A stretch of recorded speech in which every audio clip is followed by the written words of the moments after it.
মহেশখালীতে কয়েকটি পর্যটক কেন্দ্রের মধ্যে রয়েছে অন্যতম আদিনাথ মন্দির।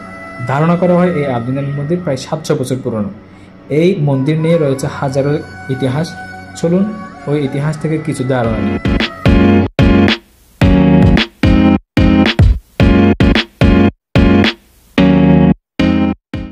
এই 700 বছর পুরনো মন্দির নিয়ে রয়েছে হাজারো ধর্মীয় ইতিহাস এবং লোককথার মিশেল। বিশ্বাস করা হয় এক ভক্ত গোপাল চক্রবর্তী শিবের স্বপ্নাদেশ পেয়ে এই মন্দির প্রতিষ্ঠা করেন।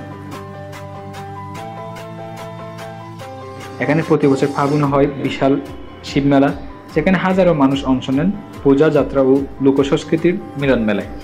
পাহাড়ের পথ বেয়ে উপরে উঠলে দেখা মেলে আদিনাথ মন্দির, চূড়ায় শিবলিঙ্গ, নিচে সমুদ্র আর চারপাশে শান্ত এক আধ্যাত্মিক পরিবেশ।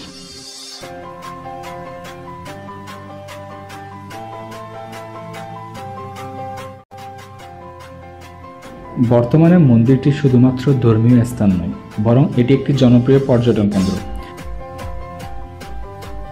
পর্যটকরা মহেশখালীর প্রাকৃতিক সৌন্দর্য উপভোগ করতে গিয়ে মন্দিরে ভিড় করেন। অনেক ভ্রমণকারী মন্দিরের পাহাড়ে উঠে সূর্যাস্ত দেখেন, আবার কেউ কেউ আসেন ইতিহাস জানতে। পরবর্তীতে মহেশখালীর কোন দর্শনীয় স্থান সম্পর্কে জানতে চাচ্ছেন কমেন্ট বক্সে জানাবেন, চেষ্টা করব ইতিহাসগুলো বের করতে। আজ এই পর্যন্ত, ভালো থাকবেন, আল্লাহ হাফেজ, আসসালামু আলাইকুম।